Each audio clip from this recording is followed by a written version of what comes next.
Hello, hello. We have returned from our hiatus. Say hi, Jack. Hi, Hi, Jack. Yeah, we decided to go on hibernation for a small period of time. Well, you were on holiday. I Oh, was sick, shit. dying, mostly. Today's game of choice in the background is the wonderful Age of Wonders 4. Your journey starts here. What is your people's form? Um, we are going to discuss finally, we're finally coming back to X-Men after all this time, to finally discuss what happened in the final two episodes of the season, which were, to say the least, heartbreaking, sad, awesome, amazing, and oh yeah, that cliffhanger.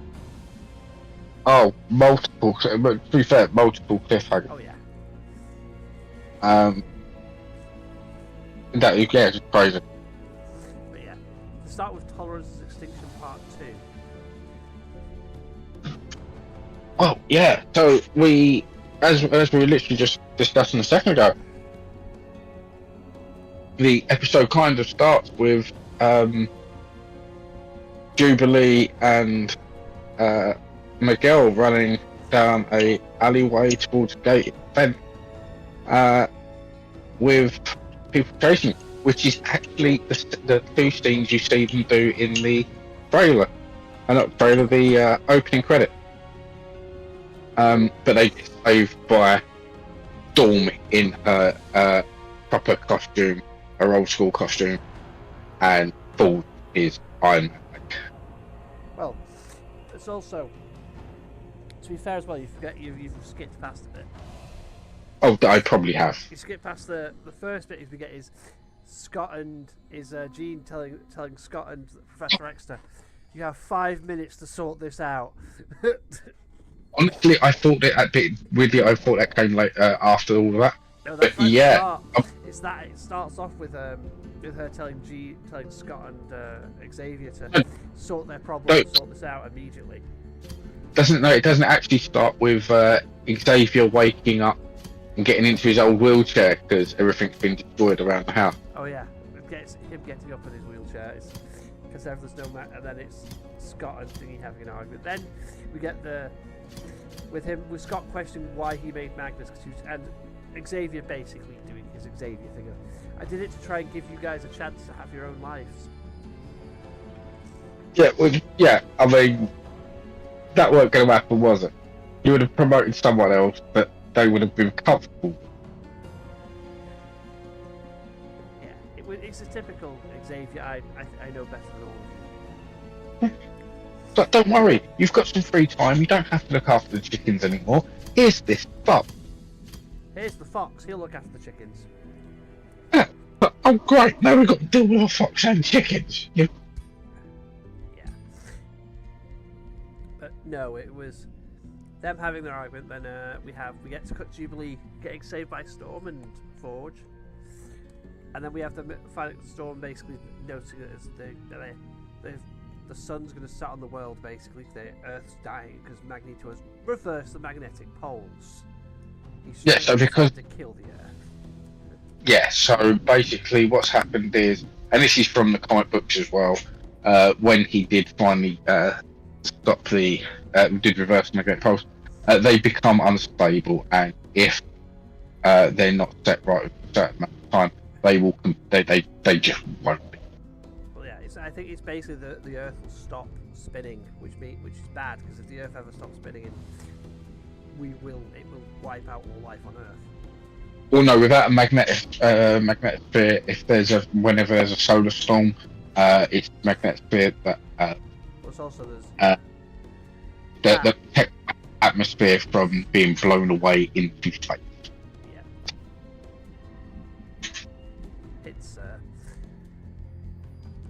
it's yeah, to which they split into two teams. Well, actually, no, they don't split into teams right away. They have a lovely chat with we get cuts to a nice little scene of Rogue, and Rogue wakes up with Nightcrawler waking up, and Nightcrawler explains to her that that not only is someone else is alive. Oh, that Xavier's alive, and And someone else survived. What? Remy? No. Magneto. A lot has happened. And then we get after that the nice little scene of Jean being happy when she sees Storm. Yes. And them all having a chat, and Logan wanting to kill Magneto as per normal. To which Xavier basically goes, "If you want to punish anyone, punish me." Which, honestly, I think got to have done. I think well. But yeah. But within that, before anyone else splits up onto teams, there is a set of alarms going. Well, no, we don't get that yet, do we? No. And I think we've also skipped another bit because we skipped the forlorn Magneto staring at his helmet out in towards the ocean. With his helmet in his hands. Which is quite weird because it, once again, weird enough going back to that run him off. looking in the ocean. Right as he raised his asteroid frigging M from the ocean. Yeah, but here's the thing. So, in the comic book, there is a great moment where he's been the hero for a while, and he actually goes back to Asteroid M to get his old helmet, and to actually use it. I can't remember why. It is to help people, but he's like, if I ever put this on again and anyone sees me wear it, I will no longer be the person I am now to them. I will always be Magneto. And then later on, when he becomes a villain, he does re-echo those lines just before putting it on. And weird enough, he's got it and he's looking at it in that way. And I was like, oh shit, I kind of guess what he's thinking right now. But once I put this on, I am no longer ever going to be that Magneto that they saw as the leader of the X-Men. I'll just be back to being the terrorist that I've always been. That moment of me being the hero is always gone. Then again, the people he helped were all dead. Oh, yeah. So it don't. And then we get Rogue, and then it goes to the little scene of Rogue and Xavier having a chat. You know, about Remy's death. Yeah, that's quite interesting. I like the fact he calls out his arrogance in that chat. Oh yeah, she does. Because if you started seeing us as people and less like students, maybe then some of us still be alive. yeah, well, it all comes back to a line and he says it sincerely when he comes in. I truly think that Remy should have been buried here, and not in Cajun country because he's. Because he was always trying to run away from that lifestyle. What is origin? It's because he truly believes what everyone there is better for being there. And Rogue's like, wait a minute. Being here was only a part of his life. And not all of it was him at his best. Because sometimes at his best was him being a crook and a rogue. Because he was always did it with a smile and with heart. But they all Yeah. go back. And start the way he look at her exactly the same way, that she's only good when she's doing what he thinks she should. It's the point of it's the thing. Charles has never been a hero. He's always been a pragmatic type because he's an idealist. He truly thinks people are better than they are. And it's sad. By the way, this all happens in like the first freaking basically 10 minutes of the episode of a 30-minute episode is all these scenes, which as they are then interrupted by Magneto arriving with Asteroid M hovering behind him in tow. If you notice. Yeah.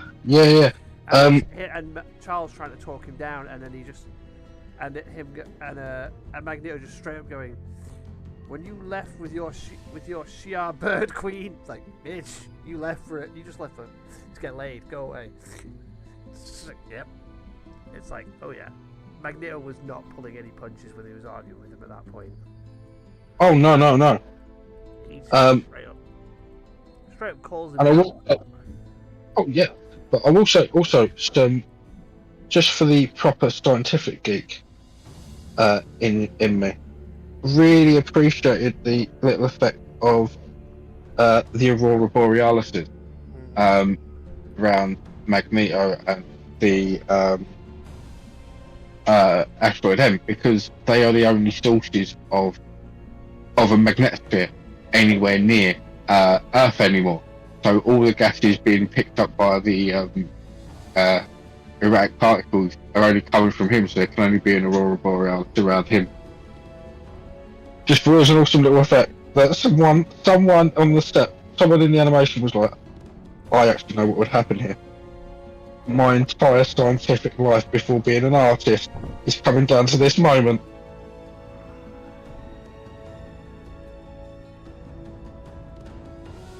Oh yeah. But yeah, and yeah, well, you know, and this is kind of something you don't get often, which I kind of like, was the philosophical argument of the bad guy, and you know, kind of in this case, He's right. he's kind of right.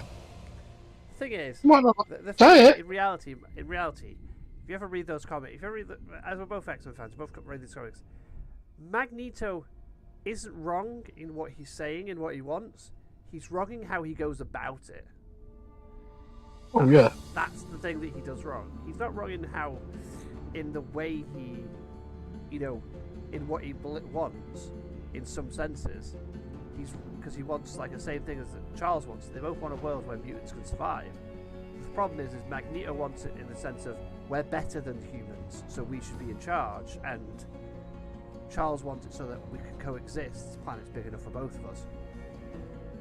Like it echoes back to, like, in the very, is it the second episode, the Trial of Magneto one, where where they have this, where he's on trial. yeah, It echoes back in that, where he literally goes to that when saving them all, from the crowd. yeah. It echoes back to that bit of him going, "Don't make me." Straight up, do not make me disappoint you. Yeah. Because he doesn't want to do it. He never wanted to do what he did. He literally did it because he's had enough. And as he's having the chat with, they're having this chat. It's him offering the X-Men, like, basically going to Charles of, you asked me to walk your path.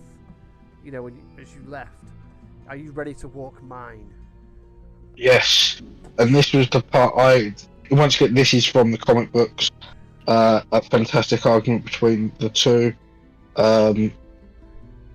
which all leads in, funny enough, they're all stories around what eventually happens in this, and just something that didn't happen and I thought would work. But yeah, but he comes at it from the side of, look, I did exactly what you wanted. I did your route, and in the end, all I got was a bad guy that was being backed by the government again. And they killed everyone, and you was not here to witness it. It's like your dream was realised. I got your dream to work. It even goes, you should have seen it, Charles. It was just like we talked about all those years ago in that cafe. Yeah, the line, a dream realised. So